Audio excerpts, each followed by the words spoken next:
आशिकी। इस गायिका की सिफारिश पर आशिकी के निर्देशक बने महेश भट्ट। राहुल और अनु को किस्मत से यूं मिला मौका। इन दिनों टेलीविजन से लेकर रेडियो और ओटीटी तक 90 के दशक की पृष्ठभूमि पर बन रही कहानियों का हल्ला है। रेडियो जॉकी जहां इसे दूरदर्शन और गली मोहल्ले में खेले जाने वाले खेलों से जोड़कर उस दौर के गाने सुना रहे हैं, तो छोटे पर्दे पर ये उन दिनों की बात है जैसे धारावाहिकों ने भी खूब शोहरत पाई।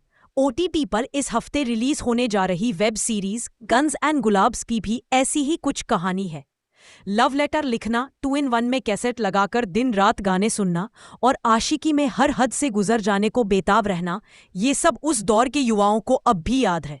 और साथ ही याद है इस सिलसिले की शुरुआत करने वाली फिल्म आशिकी। अनुराधा पौडवाल ने बोया बीज। फिल्म आशिकी बनने की भी दिलचस्प कहानी है।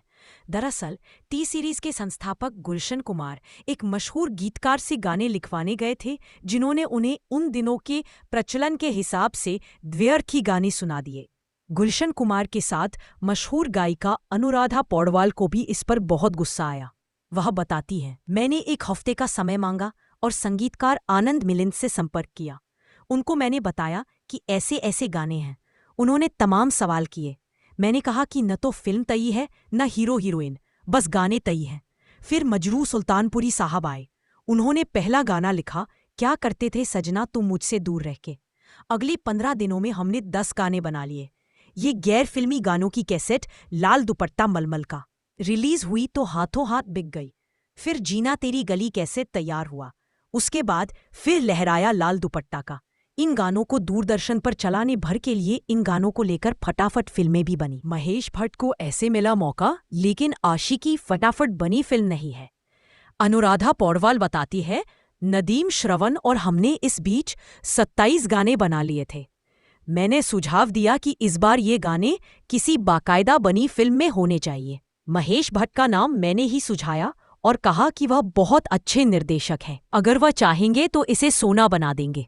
महेश भट्ट गाने सुनकर बहुत प्रभावित हुए और उन्होंने गुलशन जी के साथ 3 फिल्में इन गानों को लेकर बनाई और इस कड़ी की पहली फिल्म थी आशिकी। 1 करोड़ से ऊपर बिके कैसेट। महज 26 साल की उम्र में पहली फिल्म मंजिलें और भी है निर्देशित करने वाले महेश ने इसके बाद लहू के 2 रंग, अर्थ, जन्म और सारांश जैसी कई चर्चित फिल्में बनाई। लेकिन कमर्शियल सिनेमा में महेश भट्ट को कामयाबी मिली साल 1990 में 17 अगस्त को रिलीज हुई फिल्म आशिकी से। आशिकी रिलीज हुई तो सारे रिकॉर्ड एक तरफ और आशिकी के बनाए रिकॉर्ड एक तरफ। फिल्म के गानों के कैसेटों की बिक्री जैसे जैसे आगे बढ़ती जाती, टी सीरीज इसे लेकर विज्ञापन निकालती जाती।